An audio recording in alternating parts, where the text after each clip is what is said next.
Madame, Messieurs, bonsoir. Bienvenue à votre émission Dialogue avec le gouvernement. Dialogue ce soir, c'est avec le docteur Ousseini Tamboura, ministre de la Communication et des Relations avec le Parlement, porte-parole du gouvernement. Bonsoir, monsieur le ministre. Bonsoir. Une heure pour passer en revue les grands défis de votre département, monsieur le ministre, coordination de la communication gouvernementale dans un contexte de crise multiforme, les réformes des médias publics, le soutien au privé, l'amélioration des conditions de travail dans les médias, pour ne citer que ceux-là. C'est une émission enregistrée ici dans la salle de presse du service d'information du gouvernement avec un public constitué de professionnels des médias, mais aussi d'étudiants en journalisme et communication. Et pour la conduire, je suis avec mon confrère Aubin Guébré, rédacteur en chef de la télévision privée BF1. Bonsoir Aubin. Bonsoir Emmanuel. Alors Aubin, on va tout de suite rentrer dans le vif du sujet. Monsieur le ministre, la promotion de la communication gouvernementale. Oui, Emmanuel. Bonsoir Monsieur le ministre. Bonsoir Monsieur Guébré. On commence donc avec cette politique. Et une question simple pour commencer justement. Avez-vous une stratégie de communication gouvernementale? Nous avons une stratégie de la communication du gouvernement, des outils existent. Et pour mieux définir cette stratégie en cours, il y a lieu déjà peut-être de s'entendre. C'est ce qu'on peut appeler communication gouvernementale. La communication du gouvernement, ce n'est pas la communication des ministres. On peut s'entendre sur une définition qui pourrait être l'ensemble des moyens et techniques d'information qui sont donc déployés par le gouvernement et notamment toutes les institutions donc publiques en vue donc d'informer le public, l'opinion et d'obtenir d'eux donc des attitudes qui sont requises.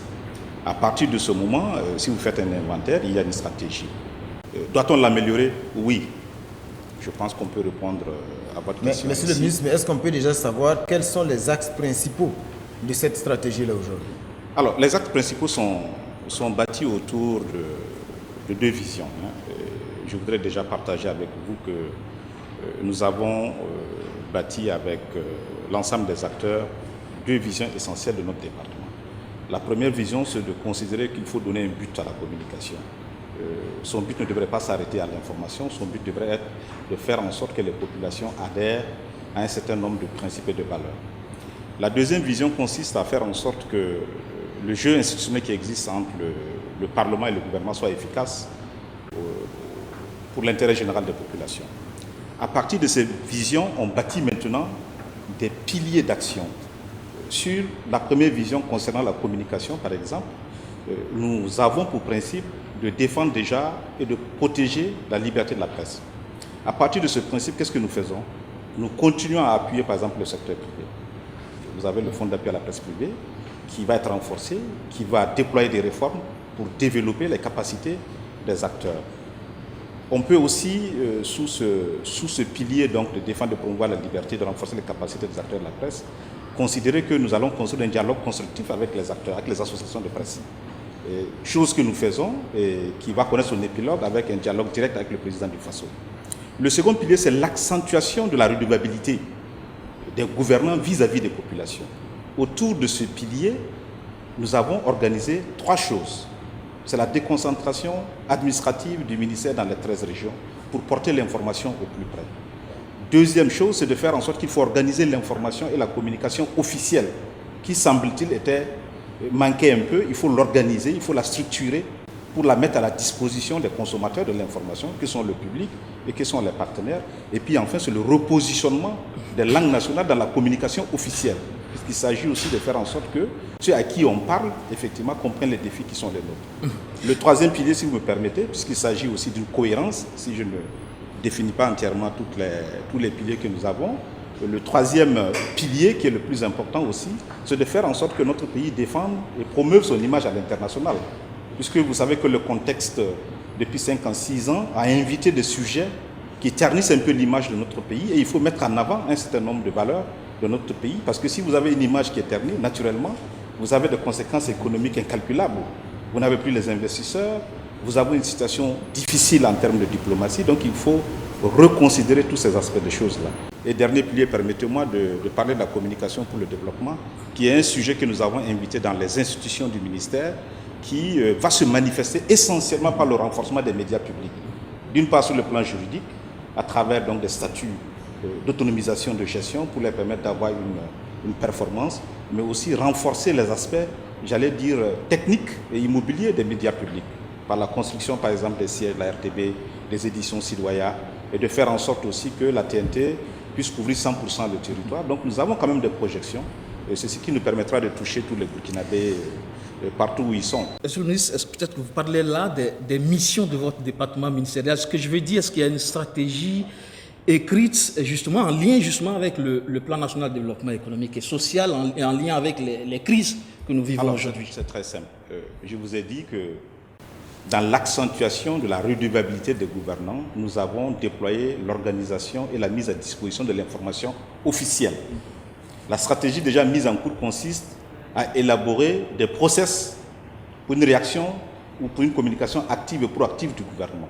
Des process sont des procédures, sont des étapes qui sont écrites, partagées, convenues avec les acteurs, convenues avec le gouvernement, convenues avec tous les acteurs du secteur public pour dire quand il y a un événement qui touche à la vie de la nation d'une certaine importance, et en l'occurrence ici les événements sécuritaires, voilà comment nous devons réagir. Donc c'est bien écrit, c'est des réflexes que nous sommes en train d'acquérir. Nous avons par exemple défini les sources habilitées de l'information. Quelles sont les sources habilitées pour donner une information pour qu'elle puisse être considérée comme l'information vraie? Nous avons défini que le gouverneur est une source habilitée. Nous avons considéré que le procureur de la République est une source habilitée. Sur le sujet par exemple des blessés, nous ne prenons pas les bilans qui viennent de tout le monde, mais seule la situation établie par les fonctionnaires du ministère de la Santé, en l'occurrence à travers leurs structures déconcentrées dans les régions, donc les centres, les CSPS d'une part, les centres médicaux avec antennes chirurgicaux et les hôpitaux, consignés dans un document appelé situation que le ministère de la Santé nous donne. Donc c'est ce type de construction de l'information que nous avons réussi à bâtir, qui fait que quand le gouvernement donne un bilan, ce sont des bilans qui sont tirés des sources habilitées. On peut ne pas remettre en cause certainement les données et en tout cas les informations contenues dans l'information officielle du gouvernement quand il se produit par exemple une attaque. Oui. C'est un exemple. Parce que ce qu'il faut dire aujourd'hui, c'est que la communication du gouvernement se fait dans un contexte de crise multiforme, je l'ai dit en introduction. Oui. Mais jusque-là, l'impression qu'on a, monsieur le ministre, c'est que bien souvent, l'information gouvernementale officielle vient un peu en réaction. Parce que l'attaque se produit aujourd'hui, il faut attendre pratiquement, quand l'attaque se produit le matin, c'est carrément la nuit, peut-être qu'il faut espérer avoir un communiqué officiel du gouvernement. À ce niveau, est-ce que vous pouvez déjà nous dire comment ça se passe? Est-ce qu'il y a un dispositif particulier qui est là pour réagir? D'abord, on va s'entendre. Quand il y a un événement de type sécuritaire, l'information ne peut être que réactive.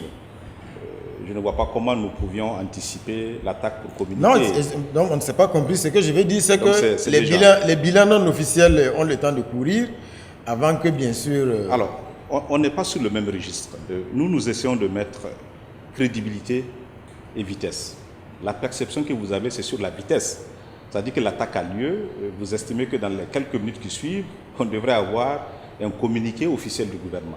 Ce qui n'est pas possible en l'étape actuelle. À partir des procès que nous avons établis, le premier communiqué provisoire du gouvernement peut être obtenu au bout de 2h30 de temps. Pas avant. Nous sommes dans ce registre. Maintenant, les médias privés sont dans un registre de vitesse qui peut naturellement les amener à donner des informations. Pas forcément les médias privés, monsieur le ministre. Et les médias publics, si vous voulez que je ne vous indexe pas tout seul. Les activistes, je ne les considère pas comme des médias. Je pense peut-être qu'il faut distinguer. Ils n'ont pas un statut de médias. Ils n'ont pas peut-être l'éthique et la déontologie. Ils n'ont pas la professionnalisation requise pour être considérés comme des médias. Mais on a l'impression que les gouverneurs ne sont pas pris en compte parce que sur certaines attaques, on a vu un communiqué du gouverneur, en tout cas de la région concernée. On a un communiqué officiel du gouvernement. Souvent, on a l'état-major également, les états-majors qui communiquent. Je veux parler de l'état-major de l'armée. Comment tout cela est mis en musique? Alors, les process établissent des paliers de communication. Jusqu'à un niveau de communication sur le gouverneur. Jusqu'à un niveau de gravité de l'événement. Les process indiquent que c'est le gouverneur, donc qui est l'autorité régionale la plus proche de l'événement, qui est habilité à communiquer. Lorsque nous avons affaire à un événement de sécurité, un événement lié à la défense, les process autorisent que l'état-major de défense ou de sécurité garde ces principes organisationnels de communication, parce que vous savez que dans ces institutions de défense et de la sécurité, il s'agit aussi de parler à leurs hommes. Ils ne parlent pas nécessairement à l'opinion, mais ils parlent à leurs hommes. Jusqu'à un certain niveau de gravité maintenant, le gouvernement intervient notamment par la signature d'un communiqué du porte-parole du gouvernement. En dehors de ces niveaux de gravité qui sont gradués, permettez-moi de ne pas l'indiquer ici, les départements ministériels, sectoriels sont tout à fait indiqués pour communiquer. Finalement, est-ce que ça ne va pas un peu dans tous les sens aussi, monsieur le ministre? Non, ça ne va pas dans tous les sens. Il ne s'agit pas pour le ministre de la Communication porte-parole de retirer la parole à tout le monde et d'être le seul à communiquer sur tout. Il ne s'agit pas de ça. Il s'agit de voir une cohérence. Il s'agit de voir des espaces d'attribution donnés à des entités et tout ça mis dans une musique tout à fait globale. Lorsque le gouverneur communique sur un fait, un jour T donné, et puis quelques 2 jours plus tard, la gravité de la situation se révèle au bilan définitif beaucoup plus important, il est tout à fait indiqué que le gouvernement, parce que les process l'indiquent, puisse communiquer au jour plus 2 par exemple. On voit ce qui est produit sur le terrain et c'est quoi, ça par qui exemple? nous permet. Je prends un exemple. Au ministère de la Sécurité récemment, vous avez vu toutes ces photos sur la page Facebook du ministère qui a suscité toute la polémique. Parce qu'une photo, c'est aussi de la communication. L'image, ça communique. À ce niveau, est-ce qu'on permet au DCPM justement de juger ou est-ce que dans le contexte de crise, on ramène ça au niveau du CIG ou comment tout cela se décide pour qu'il y ait une cohérence? Non, dans la dynamique de réforme, je dis les activités sectorielles restent au niveau des sectoriels. Et dans ces sectoriels, il est mis à la disposition des sectoriels des professionnels de la communication ou du journalisme. Et puisque, semble-t-il, il faut d'ailleurs faire la différence entre journalistes et communicateurs et communicants. Il s'agit donc pour cette direction de jouer pleinement leur rôle, d'avoir les ressources humaines qu'il faut et d'être aussi des appuis conseils auprès des ministres et de leur dire, monsieur le ministre, il nous faut plutôt communiquer comme ça, plutôt cette sortie ne doit pas être faite ou il faut la faire ainsi.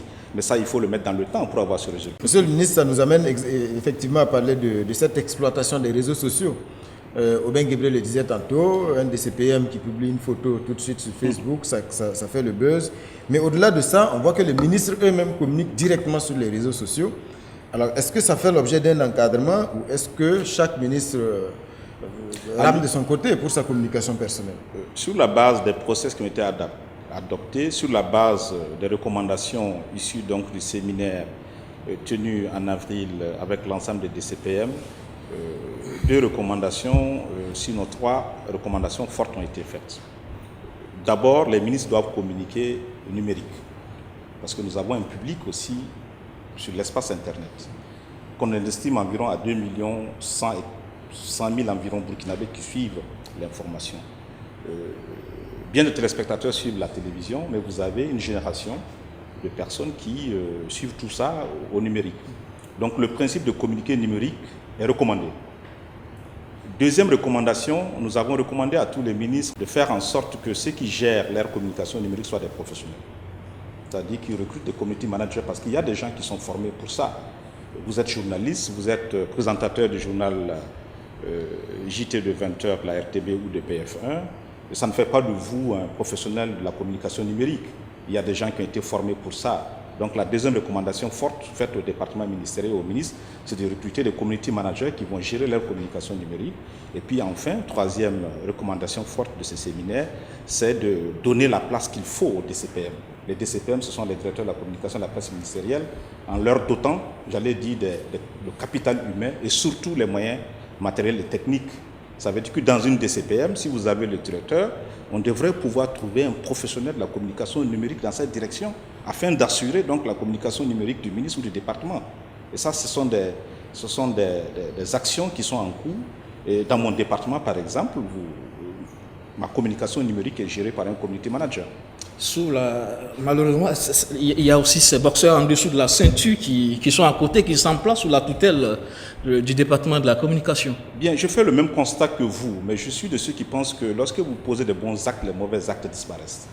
Si vous avez un bon community manager, si vous avez un contrat pour gérer votre communication numérique, des gens qui sont formés 3 ans, 4 ans à l'université ou dans des instituts professionnels qui gèrent votre communication numérique, qui sélectionnent les meilleures photos, qui identifient les mauvaises postures à ne pas mettre sur sur les réseaux sociaux, je suis convaincu que vous pouvez vous passer de ceux qui boxent en dessous de la ceinture. Mais pour le moment, ce n'est pas le cas. À une certaine époque, monsieur le ministre, au niveau du gouvernement, on avait même justifié l'existence de ces activistes autour des ministres.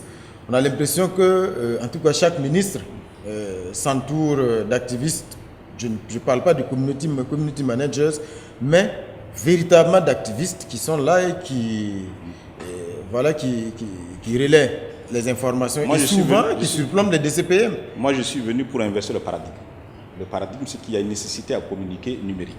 C'est le principe. Deuxièmement, pour réussir sa communication numérique, il faut avoir un professionnel. Donc, on n'interdit pas au ministre d'avoir une communication numérique. Pour avoir une bonne communication numérique, il faut un professionnel. Il faut donc se passer des vous-vous-là. Tout à fait. Qui font plus de dégâts.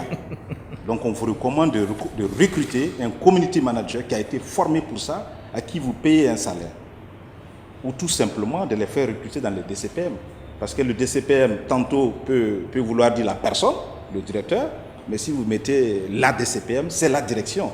Une direction, c'est des services, c'est des hommes au profil divers qui contribuent donc aux activités de cette direction. Je pense qu'il faut laisser cette prise de conscience, cette réforme, aller jusqu'au bout et elle va produire ses effets. Mais est-ce que l'effet pervers de tout cela, monsieur le ministre, ce n'est pas de donner l'impression qu'au niveau de l'exécutif, on regarde un peu trop ce qui se passe sur les réseaux sociaux? On a l'impression aujourd'hui que,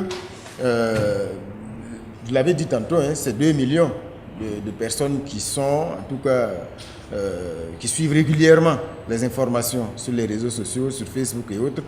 Mais est-ce qu'aujourd'hui, ce n'est pas exagéré cette considération? Parce qu'on a l'impression aujourd'hui que c'est les réseaux sociaux qui déterminent tout. L'opinion, les décisions, on agit, on réagit en fonction de ce qui se fait sur Facebook. Les réseaux sociaux se sont invités dans notre assiette, sur notre table, à nous tous. Ceux qui nous regardent, savent très bien qu'on fait plus de messages aujourd'hui qu'on ne parle au téléphone. Parce qu'il y a une application de réseaux sociaux appelée WhatsApp ou Messenger qui s'est invitée. Donc, ensuite, il s'est invité dans notre pays à la faveur aussi de la caractéristique de la démographie, parce que c'est important aussi de le noter. Nous sommes à plus de 70% de jeunes, et vous savez que c'est un outil de communication de la jeunesse. Donc, le sujet réseaux sociaux sont invités dans notre quotidien. Et ça a pu donc donner l'impression que c'est le meilleur curseur, sinon le meilleur thermomètre de l'opinion nationale. Et c'est une erreur. Je pense tout simplement que c'est un moyen formidable d'information qu'il faut maîtriser et dompter en utilisant les personnes qui ont les capacités pour le faire, tout simplement. Moi, je suis ministre de la Communication, je ne fais pas mon opinion systématiquement sur les réseaux sociaux. Est-ce qu'il faut les réguler davantage? Parce qu'aujourd'hui, on a l'impression, certains estiment que c'est comme si c'était un no man's land. Aujourd'hui, vous pouvez vous faire lyncher littéralement sur les réseaux sociaux. Et puis, voilà, est-ce qu'aujourd'hui, il n'y a pas lieu véritablement de regarder à ce niveau? La régulation qui pourrait être faite sur les réseaux sociaux existe déjà, à travers nos différentes lois, le code pénal, à travers les lois sur les médias en ligne, à travers un certain nombre de codes qui existent déjà. Cette régulation ne peut pas être différente de celle qui existe un peu partout dans le monde. C'est partout. Aux États-Unis, vous faites lyncher. En France, c'est pareil, un peu partout. La pédagogie qu'il faut avoir dans notre pays, c'est de dire, il faut, lorsque quelqu'un par les réseaux sociaux vous apporte préjudice, de mon point de vue, il faut l'astreindre en justice. Ça va faire une pédagogie. Deuxièmement, lorsque quelqu'un sur les réseaux sociaux porte atteinte à l'ordre public, je pense qu'il faut l'auditionner. Je suis de cela. Et ça va amener un peu d'ordre, parce que les réseaux sociaux sont faits pour communiquer sainement, mais malheureusement, le constat est que beaucoup de gens, certainement cagoulés ou par de faux profils, ou parce que aussi, je suis convaincu que bien d'utilisateurs de réseaux sociaux ne savent pas l'impact. Ils ont l'impression que quand ils vous envoient, quand ils écrivent sur leur page Facebook, ils ont l'impression que ça reste entre une petite communauté de 5 personnes. Or, une fois que vous l'avez déjà déposé sur le web, c'est fini, le monde entier peut lire. Donc il faut peut-être aussi travailler sur la sensibilisation ou la formation à l'utilisation des TIC. D'accord. Monsieur le ministre, par rapport à la communication gouvernementale, vous le savez, liée notamment justement au contexte de crise, la communication de crise, il y a le territoire physique, on sent qu'il y a des efforts qui sont faits là-bas pour les reconquêtes, l'action militaire et tout ce qu'il y a comme action de développement aussi. Il y a aussi le territoire psychique, c'est comment on mobilise l'ensemble des Burkinabés dans ce sens. Vous en demandez aussi beaucoup aux médias par rapport à leur rôle, mais est-ce que tout cela ne devrait pas s'inscrire justement dans une stratégie, une vision qui définit clairement quel pourrait être justement l'apport des médias? Comme ça, on sait tous où on va. C'est aussi la grande question. La vision est très claire. D'ici 2025, les populations, les communautés et les institutions adoptent des attitudes qui accélèrent l'atteinte des objectifs du PNDS2, des ODD par exemple, qui éliminent la pauvreté et qui rendent plus résilients les populations face aux crises. Quelles sont les crises que nous avons qui se sont invitées au Burkina Faso? C'est la crise sécuritaire et la crise sanitaire. Donc chacun a un rôle à jouer. Alors quand on observe notre situation communicationnelle, si vous me permettez cette expression, on a l'impression que la communication, que ce soit sur bien des médias ou dans les réseaux sociaux, qu'elle est même favorable aux terroristes. Peut-être parce que justement, il n'y a pas cette vision au niveau gouvernemental qui nous dit clairement qu'est-ce qu'on attend des médias par rapport à... Il faut éviter de tout renvoyer au gouvernement. Le journaliste a une responsabilité sociale, il a une éthique, il a une déontologie. Mais justement, le journaliste estime que ce qu'il fait s'inscrit dans ce cadre. Si ce n'est pas le cas, il y a le CRC justement qui est là pour rappeler à l'ordre. Maintenant, le gouvernement forcément a des attentes par rapport à sa communication. Quand on le fait, vous vous plaignez. Lorsqu'un média a publié une fausse information, ce média a été suspendu. Mais nous n'avons pas reçu un communiqué de soutien des associations de journalistes pour dire que c'était une bonne décision. On nous a d'ailleurs dit que c'était lourd comme sanction. On a essayé de défendre le média. Le journaliste a une responsabilité sociale, c'est ça le plus important. Deuxièmement, j'estime que chaque Burkinabé est interpellé dans cette situation de guerre, parce que c'est dans une situation de guerre. On assiste à quoi? On dénigre les VDP, alors que tout le monde est convaincu et tout le monde sait qu'ils ont un apport dans cette lutte. Les militaires à eux seuls ne peuvent pas le faire. Mais quand vous prenez la plupart des contributions médiatiques, c'est de faire en sorte que les VDP, c'est un fiasco, complètement. Donc, on démoralise. Quand on vous dit qu'il y a tant de FDS qui sont tombés, personne ne se pose des questions, on s'emporte. Et puis, quand on vous dit que, on a abattu des terroristes, il y en a qui utilisent le conditionnel, donc ils émettent eux-mêmes le doute. Il y en a même qui considèrent, est-ce que c'était même des terroristes? Donc, nous-mêmes, on crée la psychose favorable aux terroristes. Ça, c'est important. Et si le Burkinabé n'a pas conscience qu'il faut aussi mener une guerre de communication contre les terroristes, chacun à son niveau... Ça demande du leadership, cette communication, encore une fois. Non, ce leadership est demandé. Il est demandé. Il est demandé, mais en termes d'action ou de stratégie, c'est ça qu'on ne perçoit pas. En fait, ce que je veux dire, c'est que les populations, les médias, on a du mal à percevoir concrètement quelles sont les attentes du gouvernement en termes de communication sur cette crise. Parce que les journalistes estiment qu'ils font leur travail, il y a des tests qui encadrent le métier, ils le font naturellement. S'il y a des sanctions à prendre, le CRC est là pour ça. Maintenant, qu'est-ce que le gouvernement attend? La stratégie, elle va venir en termes d'action. Mais avant la stratégie, vous êtes journaliste à BF1. Vous avez une ligne éditoriale. Bien sûr. Nous sommes dans une situation exceptionnelle de guerre. Est-ce que vous avez interrogé votre ligne éditoriale par rapport à la situation? Ça se fait naturellement. Aujourd'hui, on parle de contre-terrorisme, oui. Ben oui, je considère qu'il y a d'abord un effort par les médias qui doit être fait. Moi, je l'ai rappelé en tant que ministre de la Communication. J'ai eu à le faire. Ça se fait, non, monsieur le ministre? Deuxièmement, j'estime que maintenant, il faut appeler les gens à l'unité. Le président du Faso l'a fait. Vous êtes des citoyens, vous n'êtes pas des citoyens de seconde zone, vous êtes des citoyens. Lorsqu'on vous appelle à l'unité nationale, il s'agit de quoi? Lorsqu'on demande aux personnes de ne pas utiliser les prétextes sécuritaires pour fragiliser les meilleurs remparts que nous avons contre le terrorisme. Quels sont les meilleurs remparts qu'on a contre le terrorisme dans tous les pays du monde? C'est les institutions, c'est le chef de l'État, c'est les gouvernements, c'est les forces de défense et de sécurité, c'est l'unité nationale, c'est aussi l'intelligence collective. Mais pendant ce temps, nous, on détruit tout ça et puis, on espère avoir des victoires. Mais le problème, monsieur le ministre, aujourd'hui, c'est que nous autres médias classiques, d'une manière générale, on se sent un peu... On a une sorte de camisole.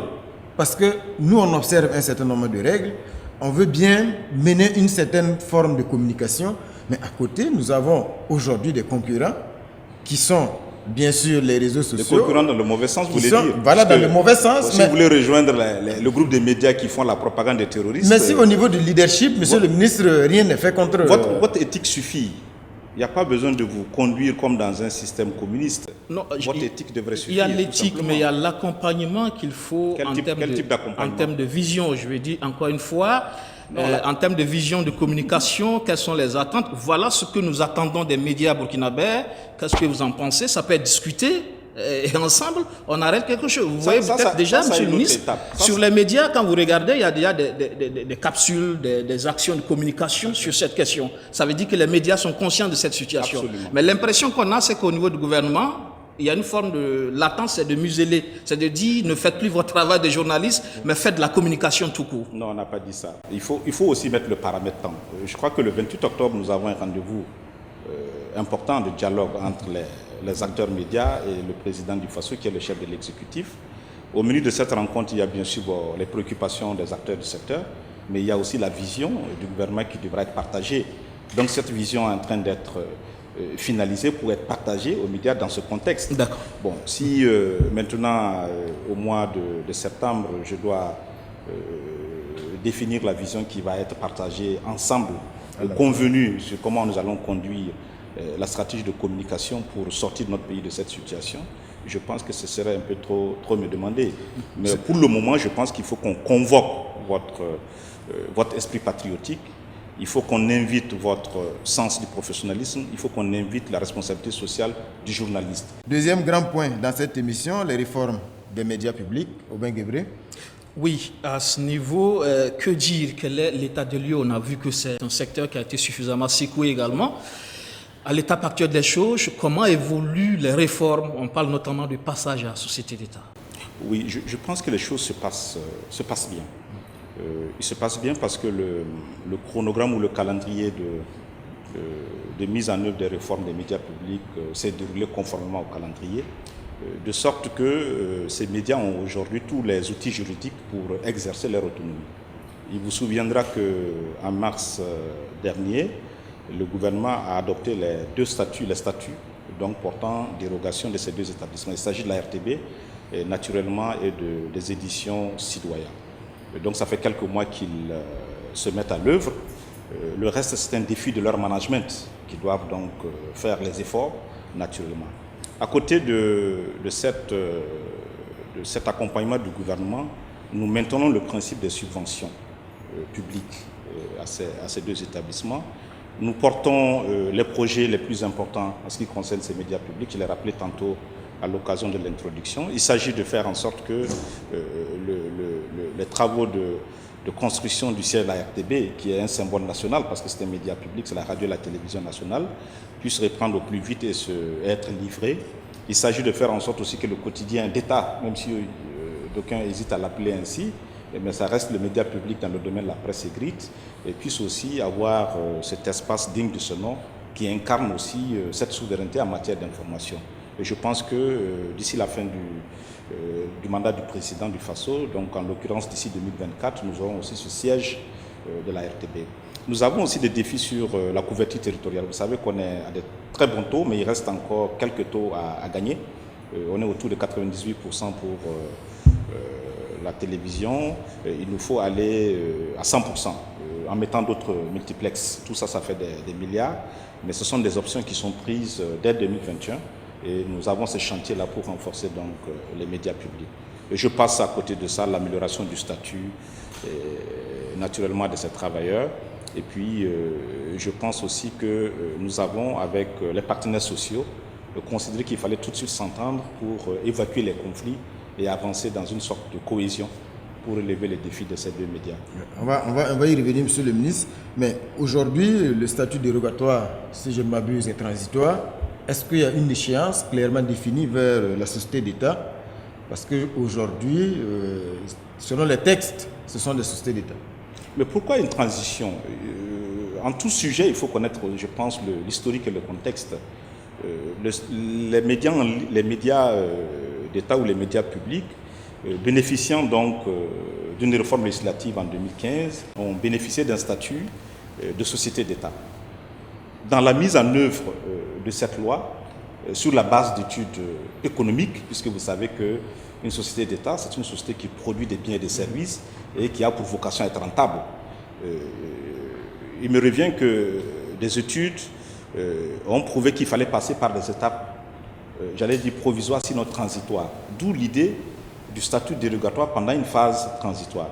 Donc, on déroge aux règles de comptabilité publique, on déroge à un certain nombre de lourdeurs ou de contraintes administratives pour permettre à ces médias d'avoir une certaine souplesse dans leur gestion et d'améliorer naturellement leur performance. Et le décret donne 3 ans.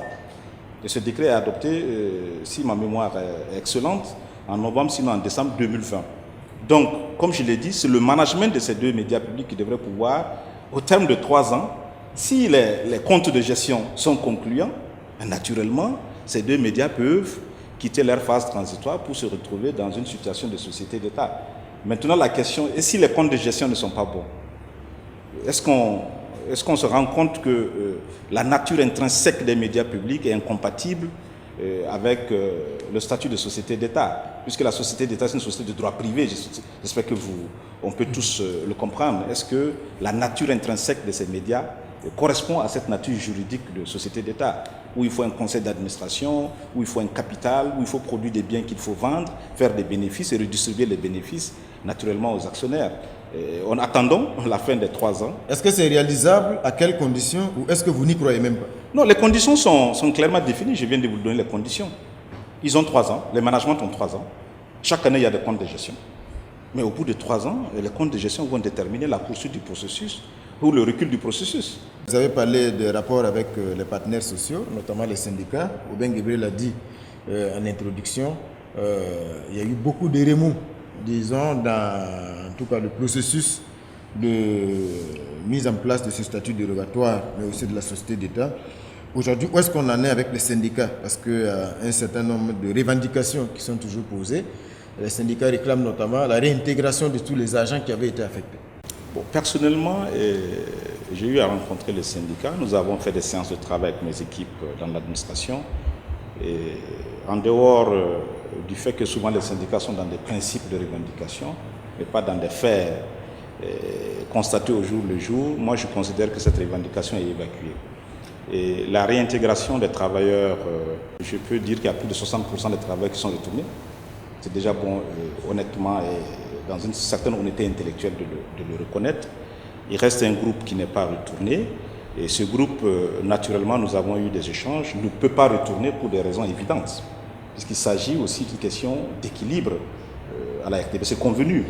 Mais ce groupe, c'est des fonctionnaires qui peuvent être déployés dans d'autres départements, enfin dans notre département. Et je crois que beaucoup d'entre eux sont venus à mes côtés comme travailleurs, comme chefs de service ou comme directeurs.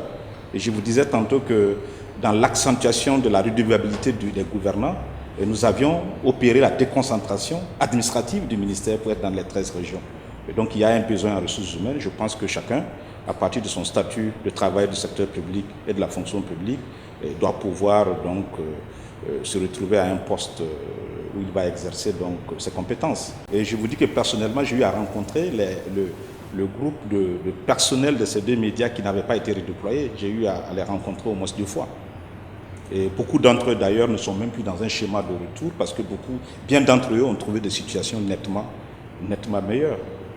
Monsieur le ministre, il y a la question des conditions de travail, notamment donc les conditions matérielles. C'est l'une des revendications également des agents, parce qu'aujourd'hui, que ce soit à Sidoya, que ce soit à la RTB, de façon générale, radio rurale, radio nationale, télévision nationale, on a encore beaucoup de problèmes liés donc, aux moyens techniques. Absolument. Qu'est-ce qui est prévu en la matière? La revendication sur les conditions de rémunération, je pense, a été aussi réglée dans le conflit. Je crois que les travailleurs de ces 2 médias ont bénéficié d'une augmentation de leur salaire de 20%. C'est un accord avec le gouvernement qui le dit. Par contre, dans notre vision de repositionner un peu la communication pour le développement des langues nationales, nous avons opté de travailler sur une redynamisation de la radio rurale. Parce qu'elle est restée une entité un peu, pas très visible. Quelque peu oubliée. Un peu oubliée, alors qu'elle détient, j'allais dire, le cœur de la communication si on veut toucher les populations. Puisque la majorité de la population est rurale en général. Et même quand elle est en ville, cette population, elle exerce des activités de type qui sont voisins des activités dans le secteur rural. C'est elle qui utilise les langues parlées par les populations. Et donc j'ai pu observer que cette radio n'était pas à son niveau d'attention. Et c'est en cela, par exemple, qu'on a fait le forum sur la radio rurale, en invitant tous les partenaires et en développant une stratégie qui consiste à trouver des ressources financières pour doter, améliorer les conditions de travail de ce segment de radio rurale. Donc je peux vous dire que je suis plutôt très engagé sur ce segment-là, en considérant que l'autre segment de revendication a été réglé. Et je crois qu'il y a un cycle aussi de discussion et de dialogue entre le gouvernement et les syndicats de façon générale. On ne peut pas augmenter les salaires tous les ans. Je pense que ce n'est pas raisonnable, ni tous les 2 ans, ni tous les 3 ans. Je pense qu'on doit être dans un cycle économique qui est connu de tous les gestionnaires, de tous les grands économistes. Et il faut en tenir compte. Il y a aussi quand même cette situation de résilience qui nous oblige à mettre beaucoup de ressources dans le secteur de la sécurité. Et depuis 3 ans, 4 ans, on est à un peu plus de 800 milliards de francs CFA mis dans le secteur de la défense et de la sécurité en termes d'équipement, en termes de renforcement des capacités des personnels de défense et de la sécurité. Monsieur le ministre, vous avez parlé bien sûr des médias privés qui jouent également un rôle très important. On va aborder le volet également accompagnement de l'État. Ces médias privés-là, vous avez déjà parlé du fonds d'appui à la presse privée. Est-ce que vous pouvez déjà faire un tour d'horizon des grandes actions en faveur des médias privés? La presse constitue aussi un poids économique important. Ça, c'est important de le noter.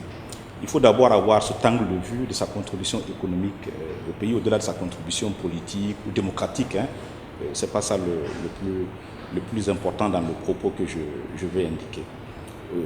Notre gouvernement, ou le Burkina Faso, pour être plus précis, a eu l'intelligence, certainement avec l'appui des acteurs, de créer ce qu'on appelle le fonds d'appui à la presse privée, et qui reçoit des ressources de l'État pour, d'une part, octroyer des subventions aux acteurs des médias qui le demandent, puisque c'est à la demande.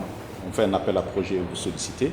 Et d'autre part aussi, a mis en place un système d'octroi de crédit, donc pour renforcer donc l'entreprise économique, l'entreprise de presse.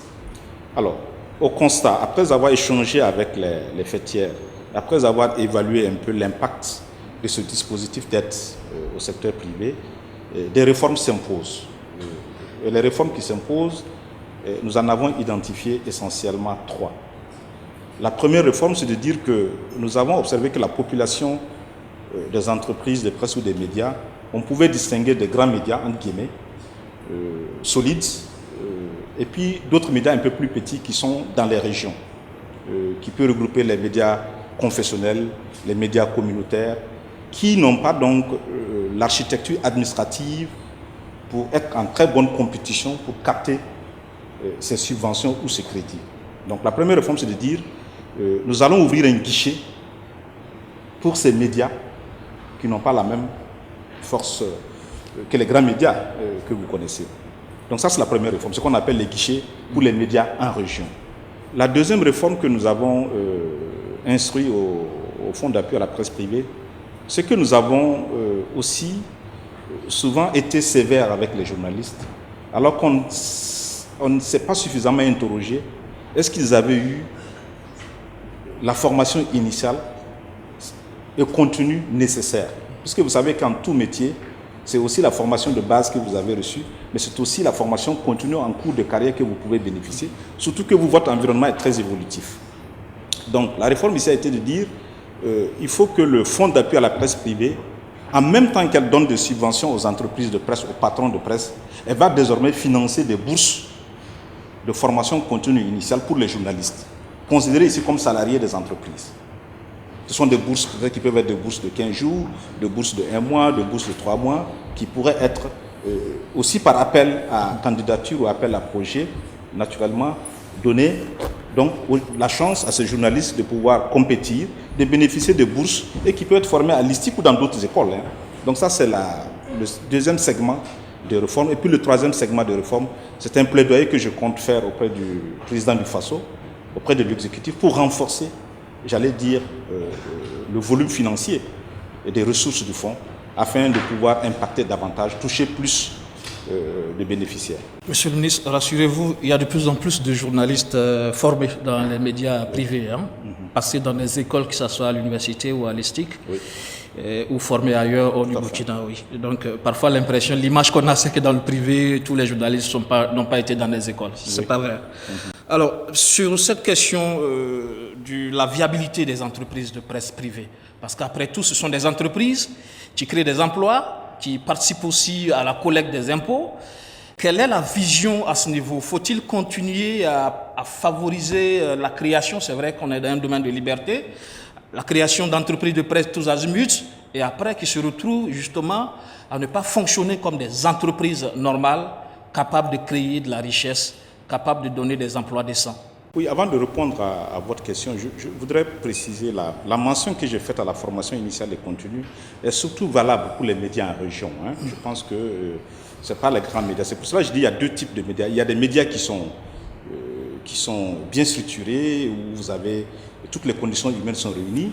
Mais faites un tour dans les régions, beaucoup de jeunes, beaucoup d'enseignants, beaucoup d'autres corps de métier sont devenus des animateurs radio, des radios à Gawa, des radios à Dori. Ce n'est pas forcément des gens qui ont fait l'ISTIC.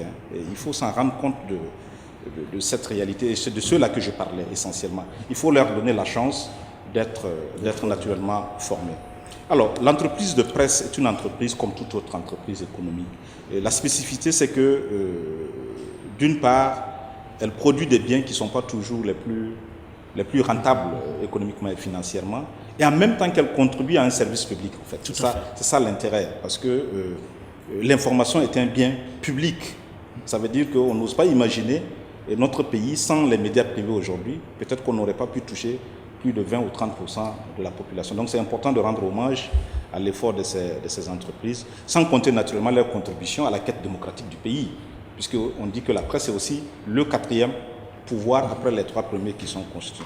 Alors le dialogue que j'ai établi avec les fêtières, donc des patrons de presse avec qui j'ai discuté, il y a un certain nombre de préoccupations qui considèrent que l'entreprise de presse, en raison de ce que je viens de dire, il nous faut un régime de préférence, régime fiscal de préférence, régime de soutien économique, ce qui est déjà réglé.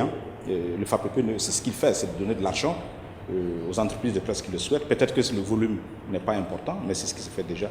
Alors, qu'est-ce qu'on peut faire? C'est d'examiner ces préoccupations, sans tomber aussi naturellement dans une situation où il faut dégréver tout, parce que ça reste aussi quand même des entreprises économiques qui ont été créées sur la base d'un business plan, d'une philosophie de rentabilité, parce que si l'information elle-même ne se vend pas très bien, il y a des produits qui se vendent très bien dans le secteur de la communication, la publicité se vend très bien, elle fait de l'argent. Dans le modèle économique de la TNT, est-ce que ça, ce n'est pas envisageable justement? Parce qu'on réfléchit aussi à cette TNT par rapport à sa viabilité dans le long terme. Les télévisions privées doivent payer 75 millions hors taxes. Si on ajoute les taxes, on n'est pas loin des 90-95 millions par là.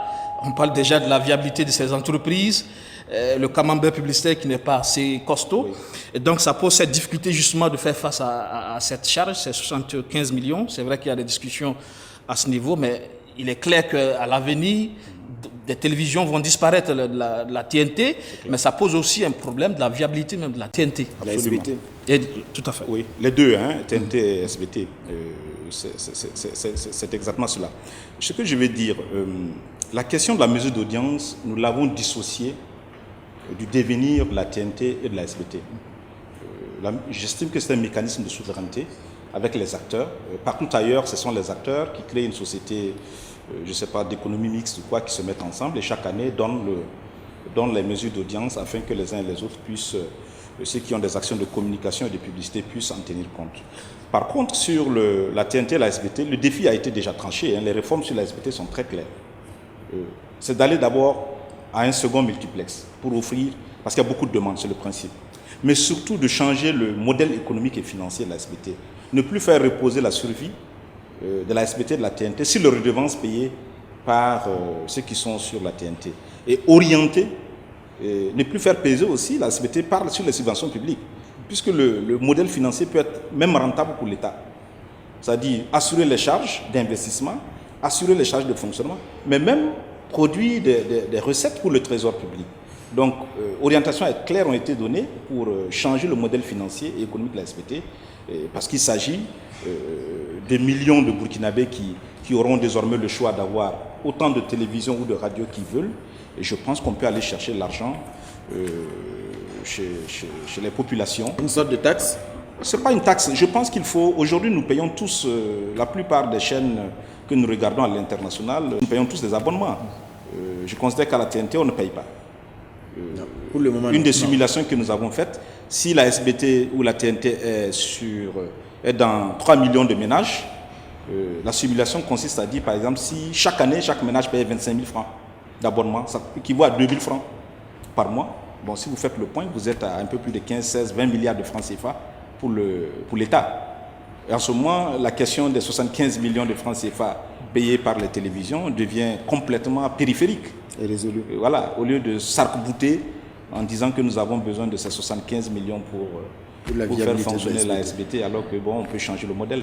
Les décodeurs, le d'être gratuit, pourraient être taxés aussi, puisque je crois qu'ils sont livrés pratiquement gratuits comme ça.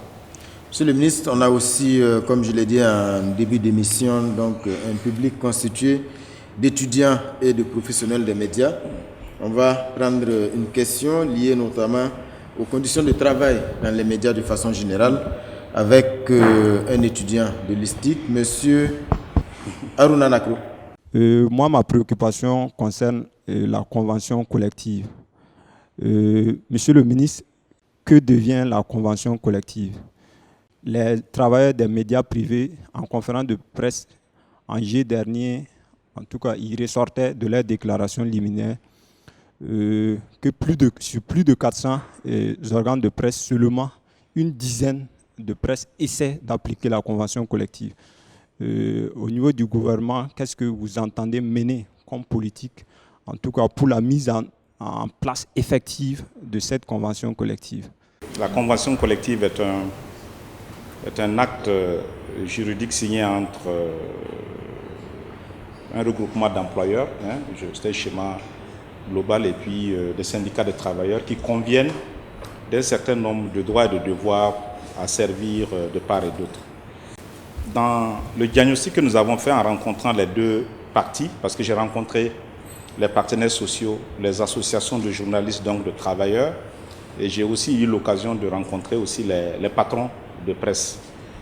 Alors, la question de la convention collective, au stade actuel des informations que nous avons, a été beaucoup liée à la situation économique des entreprises de presse elles-mêmes.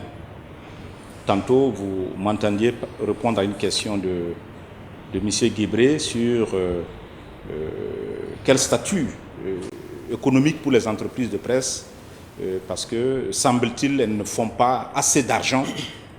Il m'est revenu que si cette convention collective n'est pas appliquée en vérité, c'est que les droits économiques à servir aux travailleurs seraient un poste de charge très important pour ces entreprises. Il s'agit de cela le diagnostic. Naturellement, les syndicats de travailleurs considèrent que c'est peut-être juste une mauvaise foi des employeurs, des travailleurs. Alors, le rôle du gouvernement, c'est certainement, de mon point de vue, de créer une dynamique tripartite avec une implication du gouvernement, parce que la convention collective date maintenant de plusieurs années, elle date de très longtemps, et il y a certainement des raisons qui vont faire qu'il faut forcément peut-être la rediscuter. Et si elle doit être rediscutée, c'est entre les deux parties. Le gouvernement peut favoriser, peut faciliter, et je pense que ce qu'on peut faire, c'est de considérer qu'il faut en faire une problématique globale. Il ne faut pas l'isoler de la question économique de l'entreprise même de presse. De mon point de vue, il faut déclencher, j'allais dire, des discussions, de révision, de réorganisation du secteur. Et je pense que c'est un sujet que nous pouvons aborder à un moment donné, courageusement. En tout cas, le département de la communication est en mesure d'organiser des discussions pour voir quelles peuvent être les réformes afin qu'on ait une convention collective respectée de part et d'autre. Monsieur le ministre, on va prendre une autre question d'une étudiante de l'ISTIC, Stéphanie Bonkongo.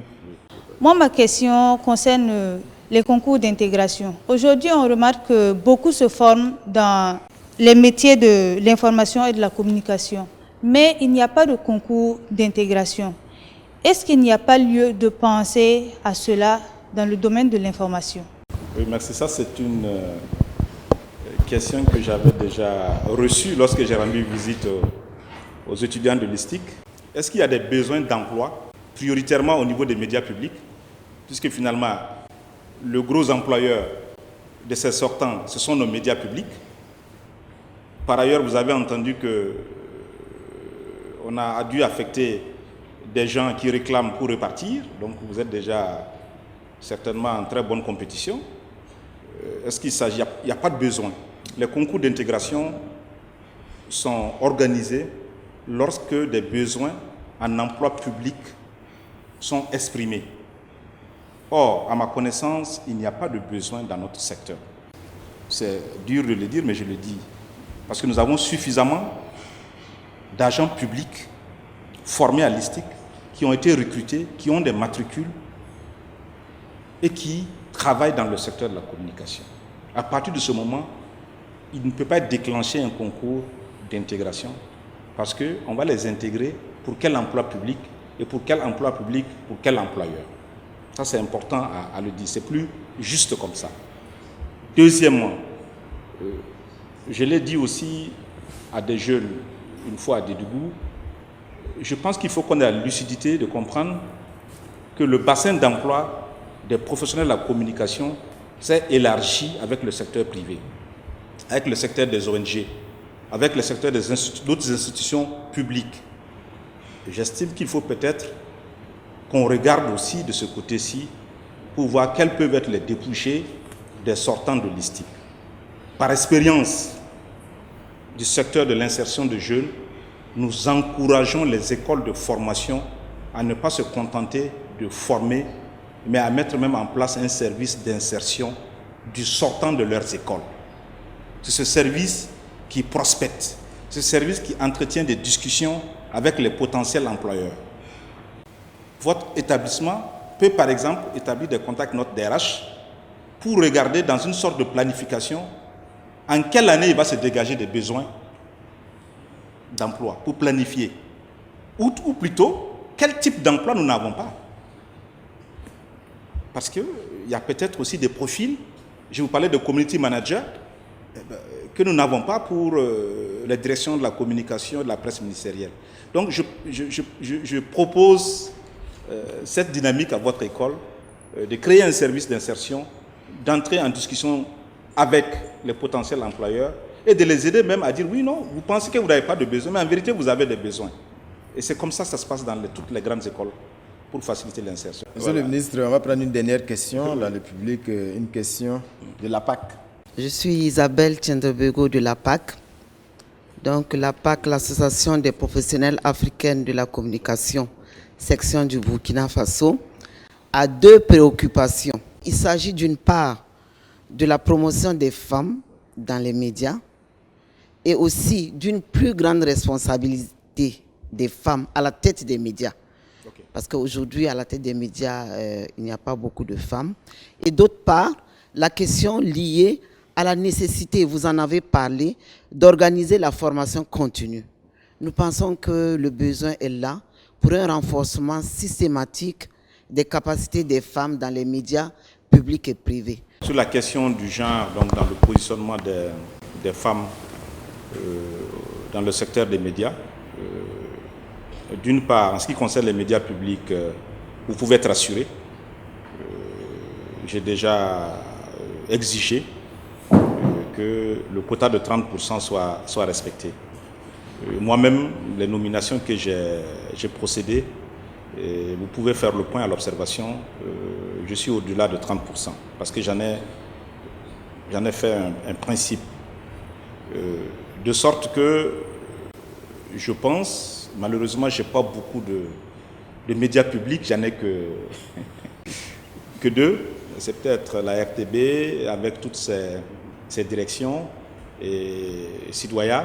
Et là aussi, nous avons demandé, en tout cas au staff, de faire en sorte que les femmes puissent être responsabilisées autant que les hommes. Donc ça, c'est un principe que je peux assurer dans mon département. Alors, hors de mon département, le défi de la présence des femmes, je peux porter un plaidoyer, mais je peux porter aussi des leviers indirects. C'est de considérer par exemple que la réforme du fonds d'appui à la presse privée que j'ai demandé, de faire en sorte qu'il y ait des bourses pour la formation des journalistes, je peux, puisque vous avez maintenant posé le problème, faire en sorte que les bénéficiaires soient en parité. C'est-à-dire qu'on ne me donne pas une liste de bénéficiaires de 50 journalistes, dont 45 hommes et 5 femmes. Donc c'est une clé. Merci d'avoir posé la question. J'espère que mes services techniques ont noté. Et on va introduire une clé qui oblige à la considération, à la parité dans les bénéficiaires des bourses de formation, par exemple, en considérant que si elles sont formées, elles remplissent une condition pour être promues. Monsieur le ministre, on est un peu pris par le temps. On va aborder rapidement 3 derniers points. D'abord, la réforme de la carte de presse qui a été annoncée. En quelques mots, qu'est-ce qui a obligé à cette réforme et qu'est-ce qui change? Alors, cette réforme a été demandée par les acteurs eux-mêmes, puisqu'il s'agit d'une institution par les pairs. Ça dit que des journalistes professionnels, c'est comme ça que d'ailleurs le texte les définit, ont considéré qu'on pouvait mieux organiser la carte de presse, qui pourrait être la carte d'identité professionnelle du journaliste, et lui octroyer naturellement des avantages, des accès, et faire en sorte aussi qu'on puisse y attacher des avantages, j'allais dire, économiques. Il s'agit par exemple de dire que le bénéficiaire, celui qui a une carte de presse, qui va à Bogo pour un reportage, devrait payer par exemple son hôtel moins 15%. Si on ne s'organise pas dans notre secteur, on ne peut pas établir un dialogue d'obtention d'avantages. Donc ça me paraît être important. Et le comité de presse que nous avons rencontré nous a dit toutes ces difficultés. Nous avons rencontré des journalistes aussi dans les régions qui ont dit qu'ils demandaient la carte de presse mais qu'ils n'arrivaient pas à l'obtenir et qu'il fallait tout le temps venir à Ouaga dans des conditions que nous savons et ainsi de suite. Donc il y avait un besoin de réimpliquer le ministère de la Communication comme étant une sorte de garant moral et qui va faciliter donc le fonctionnement du comité de la carte de presse et faciliter donc sa délivrance, mais surtout faciliter son poids, j'allais dire institutionnel, pour pouvoir en dégager des avantages. Donc la réforme a été décidée ensemble. Nous avons fait un atelier avec les acteurs et nous avons porté un projet de décret donc au niveau du gouvernement qui a été adopté. Ce qui change, c'est que nous avons maintenant un secrétariat permanent qui sera sous la tutelle du ministère de la Communication, qui va être donc le bras technique du comité de presse, qui reste entièrement composé de journalistes. Pour finir, Monsieur le ministre, un mot sur l'autre casquette que vous portez, notamment donc, la relation avec le Parlement, entre l'exécutif et le Parlement. À ce niveau, est-ce qu'on peut savoir déjà quel est l'état des lieux? Comment se passe aujourd'hui cette relation-là entre l'exécutif et puis les législatifs? Oui, à force de porter les préoccupations du secteur de la communication, il m'arrive d'oublier ce volet important. C'est ce qui a failli se passer dans l'émission. Mais voilà, donc ça c'est important. Effectivement, nous avons en charge ce volet. Et nous avons une vision aussi qui a été écrite et élaborée à ce niveau. Il s'agit de faire en sorte que les deux institutions concourent à une plus grande efficacité et surtout convergent vers l'intérêt général des populations. Ça se traduit donc par la conservation de bonnes relations et surtout l'amélioration de ces relations. Ces relations sont très connues, elles ne sont pas compliquées. La Constitution est très claire. Le Parlement a 2 sessions annuelles et vote des lois. L'historique des lois montre que 90-95% des lois votées sont d'initiative gouvernementale, donc viennent du gouvernement qui sont donc portées. C'est de s'assurer que ce mécanisme fonctionne très bien. L'autre aspect où on attend aussi l'efficacité de la relation, c'est que le Parlement est considéré comme la représentation des populations et que de ce point de vue, il exerce un contrôle sur l'action du gouvernement par différents moyens qui sont définis, non seulement dans la Constitution, mais dans le règlement de l'Assemblée. Ça peut être une question orale, ça peut être une enquête. C'est de veiller à ce que le gouvernement soit présent quand il est sollicité dans le cadre de la mise en œuvre de cette action de contrôle. Donc, ça, c'est important pour moi. Le deuxième défi dans ce segment, c'est de faire en sorte aussi que nous avons un défi qui est très technique, mais qui a son sens. Il faut que nous travaillions à la diffusion de l'information et à la vulgarisation des lois votées en région. Ça, c'est important pour nous, parce que le Parlement vote des lois, il n'y a pas de vulgarisation. C'est connu à Ouagadougou, c'est connu par nos services techniques, mais vous savez que les lois donnent des effets de droit. modifie aussi des régimes qui existent. La dernière fois, on a voté une loi sur le régime social, la Carrefour et la CNSS. Il faut qu'on soit dans une position que nos directions régionales de la communication et des relations avec le Parlement puissent prendre en charge le volet information et vulgarisation des travaux du Parlement aussi en région. Ça nous permet ainsi d'assurer la redevabilité, parce que vous savez que le déficit d'information aussi crée des tensions ou des situations d'incompréhension. Monsieur le ministre, ça va être le mot de la fin. Oui. Dialogue avec le gouvernement, donc pour aujourd'hui, s'arrête là.